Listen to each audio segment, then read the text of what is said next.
దేవునికి స్తోత్రం.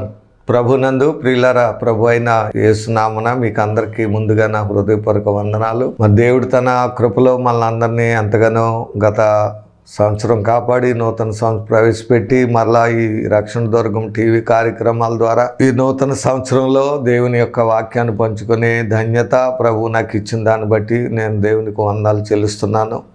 అలాగే మిమ్మల్ని కూడా దేవుడు ప్రవేశపెట్టి ఈ కార్యక్రమాలు వినుటిలో మీకు కూడా దేవుడు ఎంతో సహాయం చేశారు. అందుని బట్టి కూడా మనం అందరము దేవుని స్తుతించవలసిన వారమై ఉన్నాం. మరి దేవుని కృపను బట్టి ఈ కార్యక్రమాలని దేవుడే దిగ్విజయకరంగా ఏ ఆటంకాలు లేకుండా జరిగిస్తున్నారు. అది దేవుని మహాకృప. అలాగే నూతన సంవత్సరంలో కూడా ఈ కార్యక్రమాలని బహు విస్తృతంగా ఏ ఆటంకాలు లేకుండా దేవుడే జరిగించి అనేకులకు ఈ కార్యక్రమాల ద్వారా దేవుని యొక్క వాక్యం అందించే అవకాశం దేవుడు ఇంకనూ దేవుడిచ్చి నడిపించేలాగా మీరు అందరూ ప్రార్థన చేయండి. అంతేకాదు ఈ కార్యక్రమాలు దేవుని ద్వారా మనకు ఇవ్వబడినవి కనుక ఈ పరిచర్య కూడా అనేకులకు మేలుకరంగా ఉంది కనుక మరి మీరు కూడా ప్రేరేపించబడిన వారే ఈ కార్యక్రమాలకి స్పాన్సర్ చేసి కావలసిన ఆర్థిక సహాయం పంపి ఈ కార్యక్రమాల ద్వారా కూడా దేవుని ఆశీర్వాదాలు మీరు పొందుకోవాలని, ఆర్థికంగా మంచి అభివృద్ధిని కలిగి దేవుని పనిలో మీరు అందరూ వాడబడాలని దైవజనుడిగా ముందుగా కోరుతున్నాం. మరి అలాగా స్పాన్సర్ చేసిన వారి పేర్లు వారి కొరకు ప్రత్యేకంగా ప్రార్థనలు చేస్తాం. అలాగా మీరు ఆర్థిక సహాయం పంపించడం ద్వారా మీరు ఆశీర్వదించబడతారు. అలాగే ఈ దేవుని నూతన సంవత్సరంలో దేవుని పని మనం విస్తృతంగా చేసేటువంటి గొప్ప ధన్యత ప్రభు మనకి అనుగ్రహించే అవకాశం కూడా మీరు పొందుకుంటారని మనం చేస్తున్నాం. సో ఈ వారం నాకు దేవుడు మనకిచ్చిన వాక్య భాగాన్ని మనం చదువుకుందాం. అది దేవుని పరిశుద్ధ గ్రంథంలో నుండి యోహాను సువార్త 9వ అధ్యాయము మొదటి నుండి కొన్ని వచనాలు మనం చదువుకుందాం. ఆయన మార్గమును పోవుచుండగా పుట్టు గ్రుడ్డి అయిన ఒక మనుష్యుడు కనబడింది. ఆయన శిష్యులు, బోధకుడా, వీడు గ్రుడ్డివాడై పుట్టుటకు ఎవడు పాపం చేసెను, వీడా వీరి కన్నవారా అని ఆయన అడుగగా ఆయన యేసు, వీడైనను వీని కన్నవారైనను పాపము చేయలేదు, కానీ దేవుని క్రియలు వీని యందు ప్రత్యక్షపరచబడుటకే వీడు గ్రుడ్డివాడిగా పుట్టెను. పగలున్నంత వరకు నన్ను పంపిన వాని క్రియలు మనము చేయుచుండవలెను. రాత్రి వచ్చుచున్నది, అప్పుడెవడను పని చేయలేడు. నేను ఈ లోకములో ఉన్నప్పుడు లోకమునకు వెలుగునని చెప్పాను. ఆయన అట్లు చెప్పి నేల మీద ఉమ్ము వేసి ఉమ్మితో బురద చేసి వాని కన్నుల మీద ఆ బురద పూసి, నీవు సిలోయమను కోనేటికి వెళ్ళి అందులో కడుక్కొనమని చెప్పాను. సిలోయమను మాటకు పంపబడిన వాడని అర్థము. వాడు వెళ్ళి కడుగుకొని చూపు గలవాడై వచ్చెను. హల్లెలూయా. దేవుడి వచనాలు దీవించును గాక. ప్రియులారా, మనం గత కార్యక్రమాల నుంచి బైబిల్లో కొత్త నిబంధన కాలంలో ప్రభు పరిచర్యలో ఉన్న కొన్ని కోనేరులు గురించి, వాటి విశిష్టత గురించి మనం నేర్చుకుంటున్నాం. గత వారంలో మనం బేతిత్సా కోనేరు, దానికి ఉన్న విశేషత, అక్కడ జరిగిన విషయాలు మనం నేర్చుకున్నాం. ఆ కోనేరే ప్రభు అయిన యేసుక్రీస్తు వారని, ఆయన పడిపోయి పాడై వ్యాధిగ్రస్తులే లేవలేని స్థితిలో బలహీనలైన వారందరినీ బాగు చేయడానికి, స్వస్థపరచడానికి ఆయన ఈ లోకానికి వచ్చాడని గత కార్యక్రమం నేర్చుకున్నాం. అలాగే ఈ వారంలో కూడా మనం ఇక్కడ చదువుకున్నటువంటి ఒక కోనేరు మనకు కనబడుతుంది. ఆ కోనేరు పేరు ఏంటంటే సిలోయమను కోనేరు. ఈరోజు ఈ సిలోయమను కోనేటి గురించి కొన్ని విషయాలు మనం నేర్చుకుందాం. ఇది కూడా మరి బేతెస్సా కోనేరుకి సమీపంగానే ఉంది. యెరూషలేములో ఆ ప్రాంతమునకు దగ్గరగానే ఈ కోనేరు ఉన్నట్లుగా మనం చూస్తున్నాం. ఈ కోనేరు దగ్గర కూడా ఇక్కడ కూడా ఒక స్వస్థత, అక్కడ ఎలాగా ఆ కోనేరు దగ్గర ప్రభు వెళ్ళి అతన్ని, ఒక వ్యక్తిని స్వస్థపరిచారో, ఇక్కడ కూడా ఈ కోనేటి దగ్గర కూడా ఒక గుడ్డివానికి స్వస్థత కలిగించినట్లుగా మనం చూస్తున్నాం. హల్లెలూయా. ఇక్కడ జరిగిన విశేషం ఏంటంటే, ఒక పుట్టుగుడ్డివాడుతో గుడ్డివాడిగా ఉన్నాడు. వాడు మరి కొంతమంది యేసు ప్రభు దగ్గరికి వచ్చినప్పుడు వాడు కూడా ప్రభు దగ్గరికి వచ్చి బహుశా ప్రభు స్వస్థపరచమని, బాగు చేయమని వేడుకొని ఉండొచ్చు, అడిగి ఉండొచ్చు. అయితే ఈ లోపల వారు కొంతమంది ఈ ఈ వ్యాధి లేక ఈ గ్రుడ్డివాడిగా పుట్టుటకు ఎవడు పాపము చేసెను వీడా వీరి కన్నవారని ఆయనను అడుగగా, చాలామందికి ఎవరైనా ఏదైనా బలహీనతో పుడితే, ఏదైనా గుడ్డివాడిగానో అంగహీనుడు వైఫల్యం కుటుంబ పుడితే అది ఏమనుకుంటామంటే తల్లిదండ్రులు చేసిన పాపాన్ని బట్టి అలాగా పుట్టాడని అనుకుంటాం. వీడి కన్నవారని ఆయన అడుగగా, చూరా అంటే జనరల్గా కన్నవారి మీద పెడతా ఉంటారు. కానీ యాక్చువల్గా అది పాపం వల్ల అలాగా పుట్టడం అది కాదు వాస్తవం. వాళ్ళ సైన్స్ వాళ్ళు ఏమంటారంటే కొన్ని జీన్స్ అంటే వారు ఏదో పాజిటివ్లు అని సైన్స్ వారి ద్వారా తెలుసుకున్నా కూడా అది పాపముగా చేయబడదు. కానీ వాళ్ళకున్న లోపాన్ని బట్టి ఇదిగో కొంతమంది మేనరకం చేసుకోవడం వల్ల ఆ బ్లడ్ గ్రూపులు ఒకటవ్వటం వల్ల ఏ యొక్క విధానం బట్టి బలహీనతలు వస్తున్నాయి తప్ప తల్లిదండ్రుల పాపం లేక వాడి పాపం చేయదు. కానీ జనరల్గా లోకం రీతిగా నమ్మేది ఏంటంటే, చాలామంది మానవుల యొక్క విశ్వాసం ఏంటంటే వీళ్ళ తల్లిదండ్రులే పాపం చేసి ఉండొచ్చు, అందువల్లే వీడు గుడ్డివాడిగా పుట్టాడని, లేక తల్లిదండ్రులు పాపం చేయటం వల్ల అంగహీనులుగా పుట్టుతున్నారని అలాగా అని అంటారు. కానీ అది వాస్తవం కాదు. కానీ ఇంకొక మర్మం చెప్తా ఉన్నాడు ఇక్కడ యేసుప్రభు. వీడి కన్నవారా ఎవడు పాపం చేశాను, ఎందుకంటే పాపం చేసినప్పుడే ఇలాగా అంగహీనులుగా గుడ్డివారిగా పుడతారు అని వాళ్ళ వాదన, వాళ్ళ విశ్వాసం అన్నమాట. అయితే ప్రభు అంటున్నాడు, యేసు ఏమన్నాడంటే అక్కడ గొప్ప సత్యాన్ని మనం ఈరోజు ఈ బలహీనతో ఉన్న వాళ్ళందరూ తెలుసుకోవాల్సింది, వాళ్ళ తల్లిదండ్రులు తెలుసుకోవాల్సింది.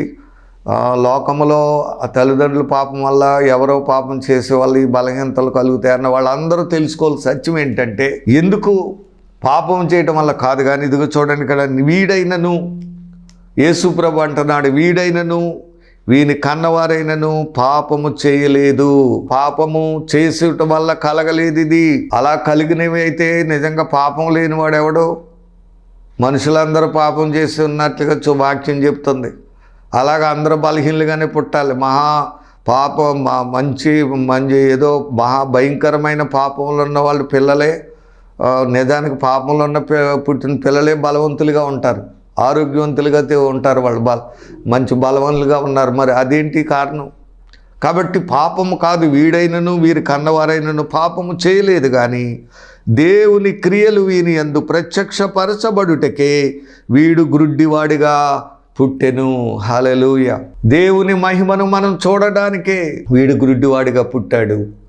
దేవుని స్వస్థత పొందుకోవడానికే వీడు గ్రుడ్డివాడిగా పుట్టాడని అక్కడ ప్రభు చెప్పినట్లుగా మనం చూస్తున్నాం. ఈరోజు వాక్యం వింటున్న దేవుని బిడ్డలారా, ఒకరు పాపం చేయటం వల్ల ఆ బలహీనత వల్ల పుట్టాడని, లేకపోతే అతను చేయటం వల్ల అతనికి ఎలాంటి దుస్థితి కలిగిందనే విధానం కాదు. కానీ దేవుని క్రియలు వీని యందు బయలుపరచబడటానికి వీడు ఎలా పుట్టాడు. ఈరోజు ఎవరైనా సరే ఏ బలహీనతల్లో ఉన్నా, ఏ వ్యాధితో ఉన్న వారందరూ తెలుసుకోవాల్సింది ఏంటంటే, నీవు ఆ బలహీనుడిగా పుట్టుడు గల కారణం, లేక ఆ వ్యాధిని అనుభవించడం గల కారణం, ఆ యొక్క గ్రుడ్డివాడిగా పుట్టడం గల కారణం, లేకపోతే ఏ విధమైన బలహీనుడిగా నువ్వు ఉన్నప్పటికీ దాని కారణం ఏంటంటే, దేవుని క్రియ నీ యందు ప్రత్యక్షపరచబడాలని, దేవుడు నీకు స్వస్థత ఇచ్చి నిన్ను బాగు చేసి ఆయన మహిమ తెచ్చుకోవాలని నన్ను బలహీనుడిగా ఆయన కలగజేసినట్లుగా మనం చూస్తున్నాం.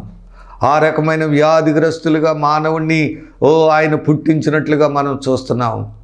కాబట్టి గ్రుడ్డివారేంటి, బలహీనులేంటి, రోగులేంటి, లేకపోతే అంగహీనులు ఎవరైనా సరే ఏమీ అక్కర్లేదు. కానీ ఒకే ఒకటి ఏంటంటే, ఆ దేవుని నమ్ముకొని ఆయన ద్వారా స్వస్థత పొందుకొని దేవుని మహిమను మనమందరం తెలుసుకోవటమే. హల్లెలూయా.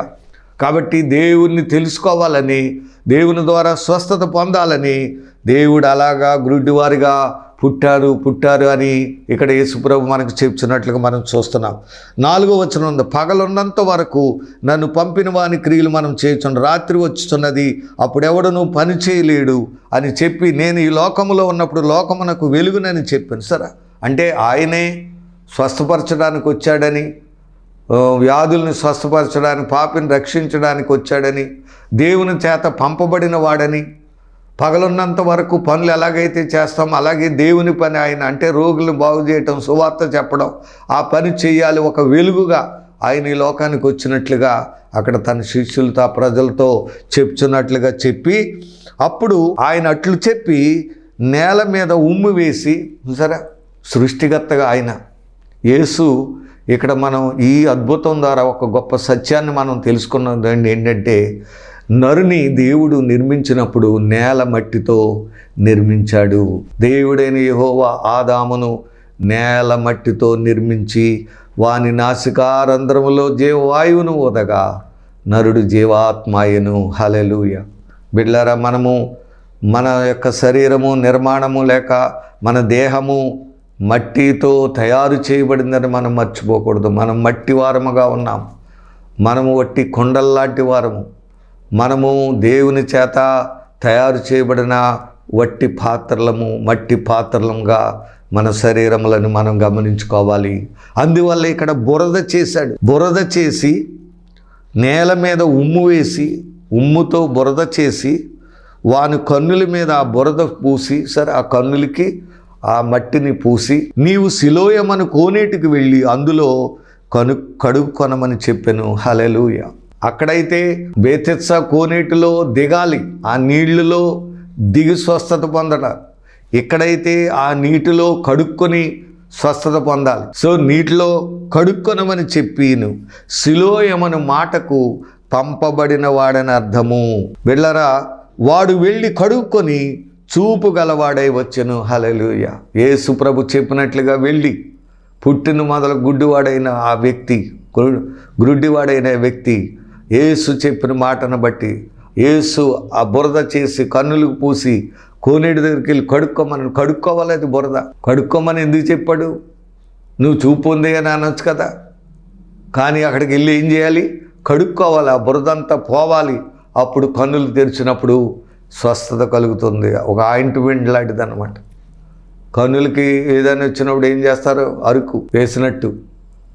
అలాగే ప్రతి అవయవానికి ఏ బలహీనత వచ్చినా దానికి మందు పోస్తారు. ఒళ్ళుని ఆయింట్మెంట్ పూసినట్టు. నేల మట్టి మందు, మట్టితో బురద ఉమ్ముతో బురద చేసి బురదను కన్నులకు పోయటం మందు. హల్లెలూయా. ఎప్పుడైతే ఆ కోనేటికి వెళ్ళి అతను కడుక్కున్నాడో అతడికి చూపు వచ్చింది. హల్లెలూయా. ఈరోజు ఇక్కడ మనం నేర్చుకునే సత్యం ఏంటంటే, సిలోయమని మాటకు పంపబడిన అని అర్థం. ఇది ప్రభు అయిన యేసు క్రీస్తుకు సాదృశ్యంగా ఉంది. ప్రిల్లరా, సిలోయమని అంటే అర్థం ఏంటంటే పంపబడిన వాడు అని అర్థం. యేసు ఈ లోకానికి దేవుని చేత పంపబడిన వారు. మానవాళిని రక్షించుటకు, మానవాళిని స్వస్థపరచడానికి, మానవాళిని బాగు చేయడానికి, మానవాళికి నిత్యజయం ఇవ్వడానికి పంపబడిన వాడే యేసు అని ఈరోజు ఈ సత్యం ద్వారా తెలుసుకోవాలి మనం. ఆయనే ఆ కోనేరు, ఆయనే పంపబడ్డాడు. మనం ఆ వ్యక్తి ఎలాగైతే ఆ కోనేరు దగ్గరికి వెళ్ళి కడుక్కుని స్వస్థత పొందాడో, అలాగే యేసయ్య దగ్గరికి వచ్చినప్పుడు మనము స్వస్థత పొందుకోగలము. ఆయన మనల్ని కడుగుతాడు. ఆయన రక్తముతో మనల్ని కడుగుతాడు. మన పాపములు కడిగేయటానికి వచ్చాడు. ఆయన మన దోషములను క్షమించేవాడుగా ఉన్నాడు. మన రోగములను భరించి స్వస్థత పొచ్చేవాడుగా యేసు లోకానికి వచ్చాడు. హల్లెలూయా. ఆయనే రక్షకుడు, ఆయనే వైద్యుడు, ఆయనే వెలుగు. ఇక్కడ రాయబడింది, నేను లోకమున ఉన్నప్పుడు లోకమునకు వెలుగు. సిలోయమని కోనేరుకు అర్థం ఏంటంటే పంపబడిన వారి అర్థము. అది ప్రభు అయిన యేసు క్రీస్తుకు సాదృశ్యంగా ఉంది. అక్కడ బేతెత్సా అంటే హౌస్ ఆఫ్ మెర్సీ, కనికరం కలిగిన గృహములాగా ఉంది. ఆయనే మన ప్రభు అయిన యేసు. ఆయన ఎంతో కనికరము కలిగిన వాడుగా, జాలి కలిగిన వాడుగా ఈ లోకానికి వచ్చి రోగులను చూచినప్పుడు జాలి పడ్డాడు. పాపిని చూచి పక్కకు తొలగలేదు, రోగిని చూచి రోత పడలేదు. రమ్మని పిలిచి అందరినీ స్వస్థపరిచిందే యేసు సువార్త. హల్లెలూయా. కాబట్టి ఈరోజు బిడ్డలారా, నీవు కూడా పుట్టిన మొదలుకొని లేక ఏదైనా బలహీనతో, ఏదైనా వ్యాధితో, ఏ బలహీనతో నీవు ఉన్నా సరే, ఇదిగో పంపబడిన వాడైన యేసు నిన్ను స్వస్థపరచడానికి నీ సిద్ధంగా ఉన్నాడు. ఆయన నువ్వు నమ్మితే చాలు నీకు స్వస్థత కలుగుతుంది. అందుకే 4వ వచనంలో ఉంది, పగలున్నంత వరకు నన్ను పంపిన వాని క్రియలు మనము చేయవలెను. అక్కడే వాడాడు దేవుడు. యేసయ్య నన్ను పంపినవాడు అంటే పంపబడిన వాడు అన్నమాట. సిలోయమను అర్థం ఏంటంటే పంపబడినవాడు. అదే ప్రభు అయిన యేసు. ఈ లోకానికి దేవుని చేత పంపబడిన వాడే యేసు ప్రభు. ఎందుకు పంపాడు? మానవాళిని రక్షించడానికి. ఆయనే రక్షకుడు, ఆయనే నీ కోట, ఆయన నీ కొండ, ఆయన నిన్ను నీ వైద్యుడు, పరమ వైద్యుడు, స్వస్థపరిచే దేవుడిగా ఉన్నాడు. కళ్ళు లేని వారికి కళ్ళు, మాట లేని వారికి మాట, నడవలేని వారికి నడక, ఇలాగ ఎలాంటి అంగహీనులున్నా, ఎలాంటి బలహీనతలున్నా ఈరోజు అది నీ పాపము, తల్లిదండ్రుల పాపం కాదు. దేవుని క్రియ నీలో జరగాలని, దేవుడు నిన్ను యేసు నిన్ను బాగు చేయాలని అనాది సంకల్పాన్ని బట్టి ఆయన నిన్ను ఆ బలహీనుడిగా తీసుకొచ్చాడు తప్ప, ఆ గుడ్డివాడిగా పుట్టించాడు తప్ప, అది తల్లిదండ్రులు ఎవరు చేయని పాపం. ఇది సత్యాన్ని అందరూ తెలుసుకోవాలి, అందరూ ప్రభుని తెలుసుకోవాలి బిడ్డలారా. అందరూ స్వస్థతలు పొందాలి. ఏ బలహీనతలు ఉన్నా, ఎటువంటి వ్యాధితో నీవున్నా, ఏ వైకల్యము కలిగి ఉన్నా, కాళ్ళు లేకపోయినా, కన్నులు సరిగా లేకపోయినా, చెవులు సరిగా పనిచేయకపోయినా సరే, యేసు ప్రతి అవయవను ముట్టి స్వస్థపరచగలిగిన దేవుడు. ఆయన నమ్మితే చాలు స్వస్థత మనం కలుగుతున్నట్లుగా మనం చూస్తూ ఉన్నాం. దీనికి సంబంధించిన కొన్ని రెఫరెన్సులు మనం చెప్పి మనం ముందుకు వెళ్ళిపోదాం. గలతీయులకు రాసిన పత్రిక 4వ అధ్యాయము 4వ వచనంలో మనం చూసినట్లయితే, అయితే కాలము సంపూర్ణమైనప్పుడు దేవుడు తన కుమారుని పంపబడినవాడు. ఆయన దేవుని చేత పంపబడినవాడు, దేవుని పని చేయడానికి పంపబడినవాడు, మానవాళి కొరకు చనిపోవడానికి ఆయన పంపబడిన వాడిగా ఉన్నాడు. బిళ్ళరా, అయితే కాలము పరిపూర్ణమైనప్పుడు దేవుడు తన కుమారుని పంపెను. ఆయన స్త్రీ యందు పుట్టి మనము దత్తపుత్రులము కావాలనని ధర్మశాస్త్రమునకు లోబడి ఉన్న వారిని విమోచించుటకై ధర్మశాస్త్రమునకు లోబడిన వాడాయను. కాబట్టి పంపబడినవాడు యేసు. మనం ఇంకా అనేక రిఫరెన్స్లు మనం చెప్పుకోవచ్చు, కానీ మనం గమనించవలసింది ఏంటంటే, ఎవరి ద్వారా పంపబడ్డారు, అసలు ఆయన ఎలాగొచ్చాడు, ఎవరు పంపించారు, ఏంటి సంగతి అని ప్రతి తెలుసుకోవాలి. మనం ఉట్టిగా మనం నమ్మేయకూడదు. నేను దేవుణ్ణి అంటే ఊరికే నమ్మేయకూడదు, లేకపోతే నేను ఎలాగంటే అడ్రస్ లేనిది నమ్మకూడదు. అడ్రస్ కావాలి మనకి. నువ్వు ఎక్కడి నుంచి వచ్చావు అని అడిగినప్పుడు ఖచ్చితంగా ప్రభు నేను దేవుని వలన వచ్చాను అంటున్నాడు. దేవుని పంపగా నేను వచ్చాను. చాలాసార్లు యూదులతో ఆయన ఇలాగే చెప్పుకోరు.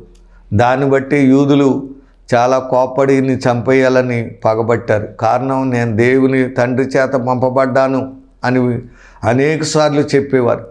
దాన్ని బట్టే వాళ్ళ కోపం వచ్చేసింది. దేవుడు ఒక్కడే కాబట్టి ఈయనెవరో దేవుని చేత పంపబడ్డాడు అంటున్నాడు అని. విశ్రాంతి దినాన్ని ఆయన స్వస్థతలో చేసినప్పుడు, నా పగలున్నంత తండ్రి ఇది వరకు పని చేస్తూ ఉన్నాడు, నేను కూడా పని చేస్తున్నాను అన్నాడు. ఎక్కడ మనం ఇందాక ముందు కార్యక్రమంలో మరి బేతెస్సా కోనేరు దగ్గర అక్కడ ఆ పక్షవాతం కలిగి వాడిని స్వస్థపరిచిన రోజు అది విశ్రాంతి రోజు. ఆ విశ్రాంతి రోజున ఆయన స్వస్థపరిచినందుకు ఆయన్ని యూదులు హింసించారు, దూషించారు. బిళ్ళారు విశ్రాంతి దినాన్ని ఉల్లంఘిస్తున్నాడని అప్పుడు చెప్పారు. చూడండి, అది కూడా ఒక మాట మనం చదువుకుని మనం ముందుకెళ్ళిపోదాం. 17 వచనం, 5, 17, 16.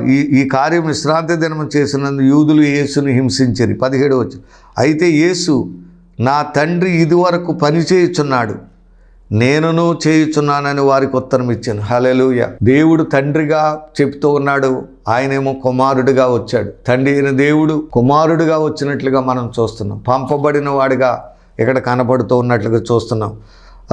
మరి ఆయన విశ్రాంతి దినం మీరుటే కాక దేవుడు తన సొంత తండ్రి అని చెప్పి తన్ను దేవునితో సమానంగా చేసుకుని కనుక, సరే అంటే తండ్రి దేవుడు, నా తండ్రి దేవుడు, నేను ఆయన కుమారుడు అంటే దేవునితో సమానంగా చేసుకున్నానని ఇందుని చేసుకుని కనుక ఇందు నిమిత్తమును యూదులు ఆయనను చంపవలనని మరి ఎక్కువగా ప్రయత్నమేసిరి. దేవుని కుమారుణ్ణి అని చెప్పినప్పుడు, దేవుని చేత పంపబడిన వాడిని చెప్పినప్పుడు వాళ్ళు ఆయన్ని ఎంతగానో హింసించి, వేధించి, బాధించినట్లుగా మనం చూస్తున్నాం. సహోదరి సహోదరుడా, ఈరోజు వాక్యం వింటున్న దేవుని బిడ్డలారా, ఆ కోనేరే, ఆ శిలోయమని కోరేరు ప్రభు అయిన యేసుక్రీస్తుకు సాదృశ్యంగా ఉంది. ఆ పుట్టింది మొదలుకొని గుడ్డివాడు ఆయన ద్వారా ఉమ్ము వేసి బురద చేసి ఆ కన్నులకు పూసి శిలోయమని కోని వెళ్ళి కొనుక్కోవడమని చెప్పినట్లుగా ఇవాళ మనం ఆ యేసు దగ్గరికి వచ్చి ఆయన నీకు ఏం చెప్తారో అది నువ్వు చేసి ఆయన ద్వారా స్వస్థత పొందుకోవాలని ఈరోజు వాక్యాన్ని బట్టి నేను మనం చేస్తున్నాను. ఆయన మాట్లాడే దేవుడు, మాట్లాడని రాయి కానీ చెట్టు కానీ కాదు. నీతో మాట్లాడతాడు. ఆయన పంపిస్తాడు. చూడండి, సిలోమని కోనేటికి వెళ్ళమన్నాడు. అలాగా ఆయన ఏదో ఒక మాట చెప్తాడు. ఆ మాటను బట్టి మనం వెళ్ళి కడుక్కుని శుద్ధి అవ్వటం మంచిది. అది చెప్పిన మాట ఏమి బలవంతం ఏమి కాదు. అది నువ్వు వెళ్ళి కడుక్కోమన్నాడు అంతే. యేసుప్రభు భారం మోపేవాడు కాదు, నిన్నేదో బాధలు పెట్టే దేవుడు కాదు. ఆయన కాడి సులువుగా ఉంటుంది, భారం తేలిగ్గా ఉంటుంది. ఏం బరువు పనులు ఏం చెప్పడం, కొండలెక్కి రమ్మనడం, లేకపోతే ఎన్నెన్నో నాకు ఇన్ని బలులు ఇయ్యి, లేకపోతే ఇన్ని ధనం ఇయ్యి అని ఎప్పుడూ కోరుకోడదు ప్రభు. చాలా నువ్వు నమ్మాలే కానీ ఎంతో తేలికగా, ఎంతో సులువుగా నిన్ను, నీ కుటుంబాన్ని బాగు చేసే దేవుడు యేసయ్య. హల్లెలూయా. బిడ్డలారా, ఆ కానాను వివాహంలో ద్రాక్షరసం అయిపోయినప్పుడు మరియమ్మ వెళ్ళి అడిగితే నా సమయం ఇంకా రాలేదని చెప్తే మరియమ్మ శిష్యులు చూసి మీరు ఆయన మీతో చెప్పినది చేయండి అని చెప్పి వెళ్ళిపోయి ఏం చెప్పాడు? భారం ఏమన్నా మోయమన్నాడా? ఏమి చెప్పలేదు. ఆ బాణలు నీళ్లతో నింపుడి అంతే. ఆ నీళ్లు పట్టుకొచ్చి బాణలో వేయండి అన్నారు అంతే. వేసినప్పుడు ఆయన నీళ్లను చూడగానే ఆ నీళ్లు ద్రాక్షారసంగా మారిపోయాయి. హల్లెలూయా. సింపుల్గా, సులువుగా ఆయన నమ్మండి. నమ్మితే సులువుగానే నువ్వు బాగు చేయబడిపోతావు. వారం రండి, వారానికి 2 సార్లు రండి అండవు. జీవితకాలం నువ్వు అలాగ వస్తూ ఉండు అండవు. సంవత్సరం కూడా నా దగ్గరికి రా అండవు. వెళ్ళరా, యేసు సులువుగా, ఈజీగా, తేలికగా నిన్ను బాగు చేసి స్వస్థ ఆయన చెప్పినట్టుగా నువ్వు చేయాలంతే. ఇక్కడ ఆ కోనేటి దగ్గరికి వెళ్ళి కడుక్కోమన్నాడు అంతే. అతడు నమ్మి వెళ్ళి కడుక్కుని చూపు పొందాడు. హల్లెలూయా. ఈరోజు కూడా ఆయన మాట్లాడతారు, ప్రభు నీతో మాట్లాడతారు. ఆయన ఏం చెప్తారో అది చేస్తే చాలు నీకు స్వస్థత. అలాగే నయమాను ఓల్డ్ టెస్టిమెంట్లో కుష్ఠరోగి ఎలీషా దగ్గరికి వెళ్ళాడు. ఈయన ఏమనుకున్నాడంటే వెళితే నా దగ్గరికి వచ్చి నెత్తి మీద చెయ్యేసి ప్రార్థన చేసి నన్ను బాగు చేస్తాడు అనుకున్నాడు ఇతను. కానీ ఎలీషా దగ్గరికి రాలేదు, చూడలేదు, పలకరించలేదు, మర్యాద చేయలేదు. కానీ దాసులు పంపించి నువ్వు ఆ యోర్దాను నదిలోకి వెళ్ళి 7 మార్లు మునుగు, స్వస్థత పొందమన్నాడు. మునిగి స్వస్థత. బాప్తిసం పొందితే బాప్తిసం ద్వారా రక్షణ. నమ్మి బాప్తిసం పొందమన్నాడు. నమ్మి లేకపోతే ఇన్ని డబ్బులు ఖర్చు పెట్టమంటలేదు. నమ్మి బాప్తిసం పొందిన వాడు రక్షించబడును, నమ్మని వానికి శిక్ష విధించబడును. నమ్మి ప్రతి వారు బాప్తిసం పొందాలి, కడుక్కోవాలి, లేకపోతే మునగాలి. యోర్దాను నదిలో యేసు ప్రభు ఎలాగ యోర్దాను నదిలో బాప్తిసం పొందారో అలాగే నీవు నేను కూడా కడగబడాలి, శుద్ధి చేయబడాలి, బాప్తిసం పొంది మనం నూతన వ్యక్తులుగా జీవించాలి. హల్లెలూయా. కాబట్టి యోర్దాను నదిలో మొలగమంటే ఆ నయమానికి కోపం వచ్చింది. అదేదో ఆ నీళ్లు మంచి కాదన్నట్టు, బురద నీళ్లుగా ఉంటాయి అన్నట్టు అంత అలంచి మా ఊర్లో నదుల కంటే ఈ నది గొప్పదా అని కోపడుతూ వెళ్ళిపోతూ ఉంటే అప్పుడు ఆ యొక్క అతని సేవకుల్లో ఒక సేవకుడు, అయ్యా అతను ఏం గొప్ప పని చేయమన్నాడు నిన్ను? ఏదైనా యుద్ధం చేసి కొంతమంది సైనికుల్ని చంపి రమ్మన్నాడా? లేకపోతే ఇంత ఆస్తినట్టుకు రమ్మన్నాడా? ఇంత డబ్బట్టుకు రమ్మన్నాడా? ఏమి పట్టుకు రమ్మనలేదే. సులువుగా యోర్దాను నదిలో మునిగి 7 సార్లు మునిగి స్వస్థత పొందమన్నాడు. అది ఎంత తేలికయ్యా! మీరు గమనించుకోండి, మీరు మాట వినండి, అది దానికి మనకు గొప్ప మేలు జరుగుతుందని ఆ శిష్యుడు చెప్పిన దాన్ని బట్టి నయమాను బిడ్డలారా, దాసుడు చెప్పిన దాన్ని యజమానుడైన నయమాను గ్రహించుకొని సులువే కదా, నన్ను ఏమీ గొప్పగా ఏదో యుద్ధాలు చేసి లేకపోతే గొప్ప నా శక్తిని ఉపయోగించి ఏయో బలమైన కార్యాలు చేయమనలేదు ఆయన అని గ్రహించుకొని వెంటనే యోర్దాను నదిలో 7 సార్లు మునిగాడు. బిళ్ళారా 6 సార్లు మునిగాడు. 7వసారి మునుగు లేచేటప్పటికి పసిపిల్ల దేహం వచ్చేసింది. హల్లెలూయా. ఈరోజు నీకు కూడా చెప్తున్నాను, ఆయన చెప్పినట్లుగా బాప్తిసం పొందండి. కడుక్కోమంటే కడుక్కోండి, శుద్ధులు అవ్వండి, స్వస్థతలు పొందండి. నమ్మి ఆయన చెప్పినట్టు చేసి శుద్ధులు అవ్వండి బిడ్డ. ఇదే సత్యం. ఈరోజు ఆయనే పంపబడినవాడు, సిలోయము ఆయనే ఆ కోనేరు. ఆయన మాట్లాడే దేవుడు. ఆయన ఏం చెప్తే అది చేసి స్వస్థత లేని వారు స్వస్థత పొందుకోవడం, బలహీనతలు ఉన్న విడుదల పొందుకొని, రక్షణ లేనివారు రక్షణ పొందుకోండి. బాప్తిసం ద్వారా రక్షణ ఉంది. నమ్మి బాప్తిసం పొందితే రక్షణ వస్తుంది. కాబట్టి అలాగే నమ్మి బాప్తీసాలు పొందని వారు బాప్తీసం పొందండి, కడగబడండి, శుద్ధి చేయబడండి, స్వస్థతలు పొందుకోండి, బాగుపడి మరి దేవుని బిడ్డలకి లోకంలో దేవుని కొరకు ఆయత్తపడని బిడ్డలారా.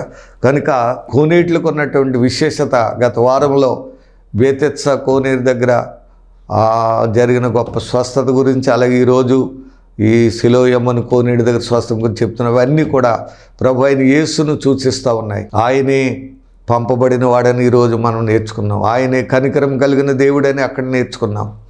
కాబట్టి ఆయనను వీటి ద్వారా మనం తెలుసుకొని ఈరోజు వాక్యం వింటున్న దేవుని బిడ్డలారా, ప్రభుని నమ్మి ఆయనే పంపబడిన వాడని, తండ్రి చేత పంపబడి అభిషేకించబడి ఏర్పరచబడి ఆయన వచ్చి సువార్తను ప్రకటించాడు.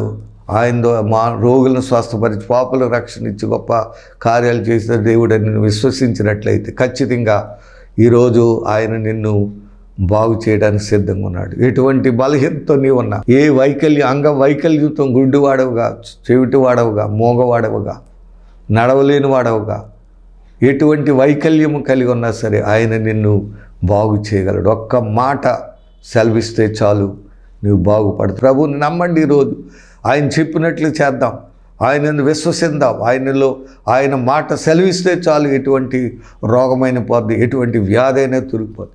ఎంత గొప్ప బలహీన స్థితి అయినా సరే బాగుపడిపోతాం, లేవనెత్తబడతాం, నడిపించగలుగుతాం.